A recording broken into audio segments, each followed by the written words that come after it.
All right, everyone, we're gonna start 10 more. We're gonna continue with 10 more questions, as always. So we've been only doing so far 20 questions. So I just asked ChatGPT to make it harder so we can have a little bit more fun. The first question is: an attacker successfully modifies the IP address in a DNS server to redirect traffic to malicious website. What type of attack is that? DNS poisoning, ARP spoofing, man in the middle, DHCP starvation. We can go over here, find the key words, IP address in a DNS server to redirect traffic. DNS. If you want to redirect DNS server, so it's going to be DNS poisoning. It's an easy one, so we can later on find out why the answer is A. But let's keep going into the second question. Which of the following tools can be used to identify rogue access point in a wireless network? Nessus, Netcat, AirRag, Wireshark.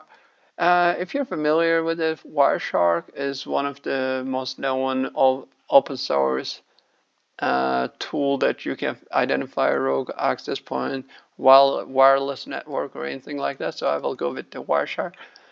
Question 3. A company wants to ensure that the content of its critical files are unaltered during transmission. Which technology?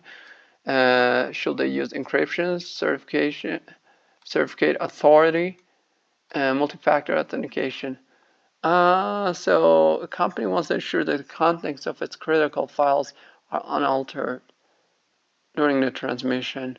So we can go check question 3.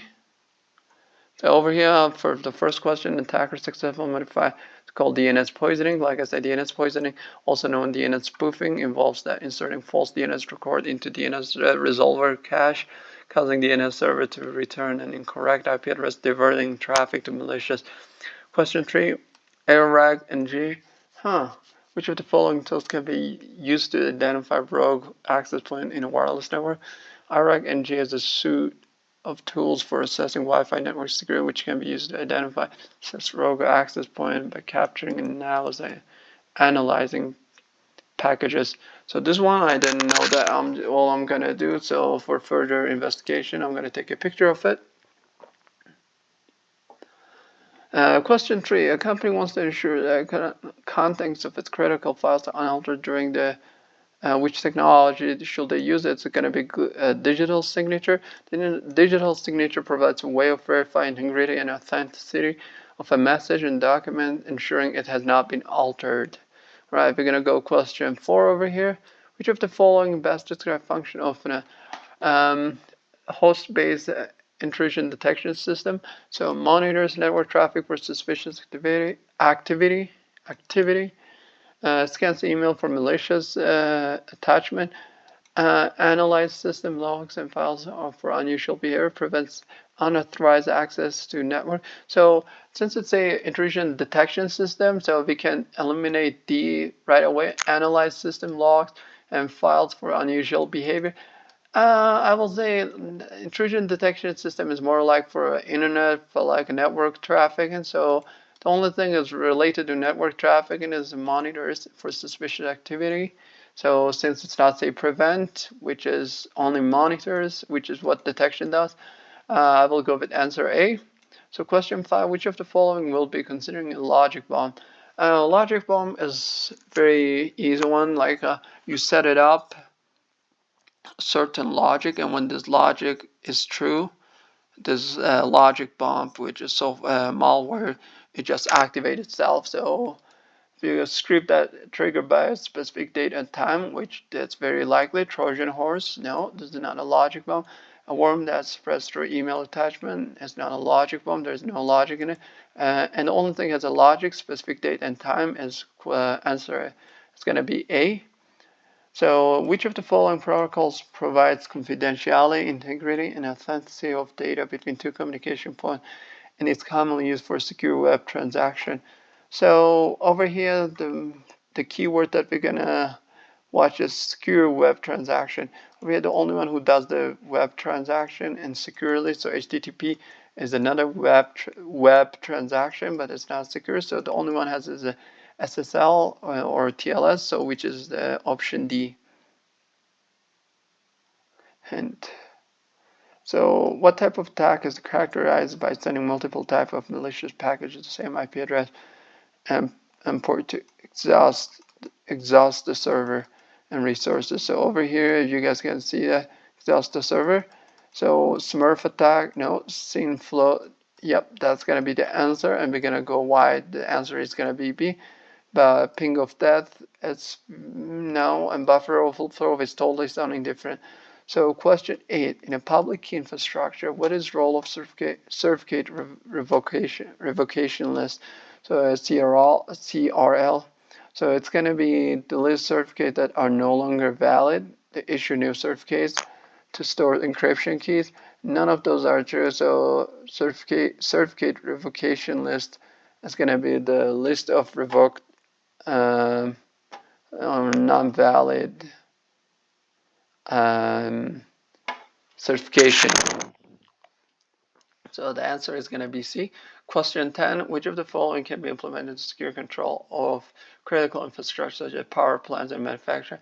So anything related to power plant manufacturing or anything, those are called ICA or SCADA system. So those are, so the question's answer is going to be straight SCADA. So intrusion detection system, nothing to do with anything water plantation. Network address translation has nothing to do. VPN is another thing, it's just a remote access. So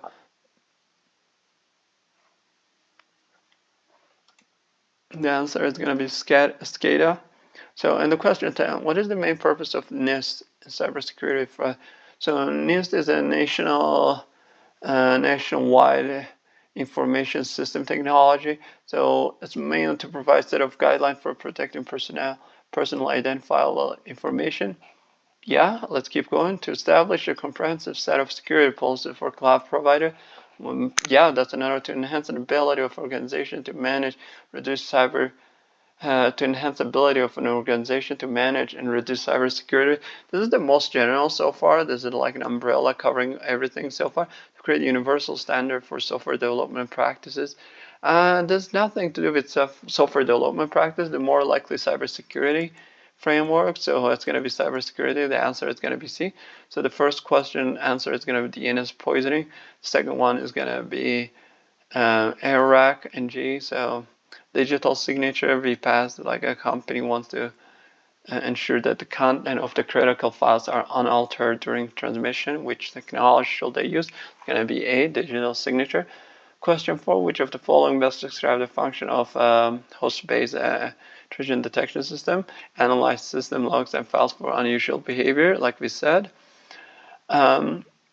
Which of the considering logic bomb? So it's going to be a script that triggered by specific time. It's very easy question for this one. TLS is the same security layer for a web browser, web transaction, or anything related. I'll read the question: what type of attack characterized by sending multiple types of malicious package to the same IP address and port to exhaust server resources? It's going to be SYNFLOW.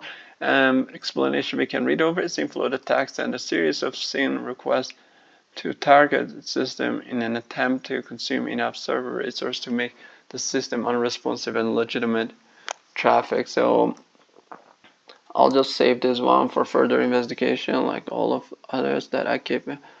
So question 8, the public key infrastructure. What is the role of certificate revocation list? So it's going to be easy one to list certificates that are no longer valid, so that you can be assured that no one's just trying to hack you. Question 9 is SCADA, anything water plant or anything infrastructure related, manufacturer related, it's going to be SCADA. Question 10, what is the main purpose of NIST? So the NIST is cybersecurity provide guidelines and best practice to help organization manage and reduce cybersecurity, widely used and improve security posture and ensure compliance with industry standards. So that's going to be the answer. So those are another 10 questions. Thank you so much for listening to us.